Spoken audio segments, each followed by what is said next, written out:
नमस्कार, Karwar plus Konkani news चॅनलाचे तुमगेले स्वागत।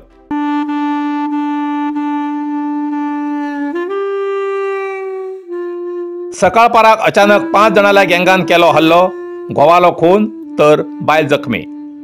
कारवार एक उद्यमदाराचेर सकाळपराक 5:30 वाजताना 5 अनोळखी व्यक्तीन तलवार, चाकू आणि लोखंडी रॉड घेऊन वार करून निघरून खून करून फरार जाल्ली घटना आयतारा सकाळपराक कारवारच्या हणकोणात घडली। विनायक के नायक 52 वर्सां हे मी मृत दुर्दैवी असून महाराष्ट्रातल्या पुण्यात इलेक्ट्रिकलचे सुटे भाग विक्रेत्याचे उद्यमी असून ते गेल्ल्या आठवड्यात आपल्या मूळ गाव कारवारच्या हणकोणात श्री सांतेरी देविल्या उत्सवाक आपल्या घरकांनी घेऊन येयले।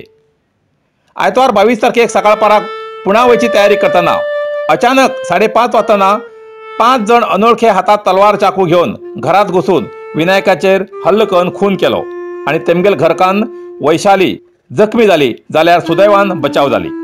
जखमी वैशालीक पुढल्या उपचारासाठी जिल्हा आस्पत्रेत उपचार चालू आसात।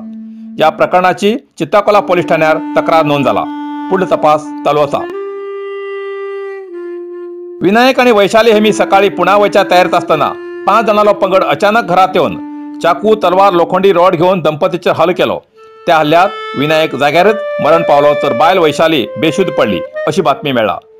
मृत विनायकाला विवाहित बहिणीन उज्ज्वला हेमी आयताराक सकाळी भाव विनायकाक फोन केल्यार फोन घेतला म्हूण भावा बायलेक वैशालीक फोन लायलो।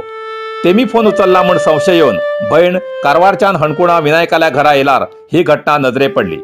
या प्रकरणाची विनायकाल्या कुटुंबान चित्ताकोला पोलीस ठाण्यात तक्रार दाखल केला।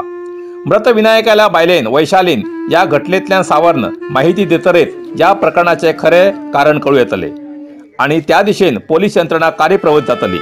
जाल्यार कोणी बी हे कृत्य केले उरल्यार त्या आरोपीक शोधून काढ अशी कृत्य करच्या गँगाक पोलिसांन कायद्याचो धडो शिकोवन कारवारात भयमुक्त वातावरण करू जाय अशी मागणी सार्वजनिकांन केला।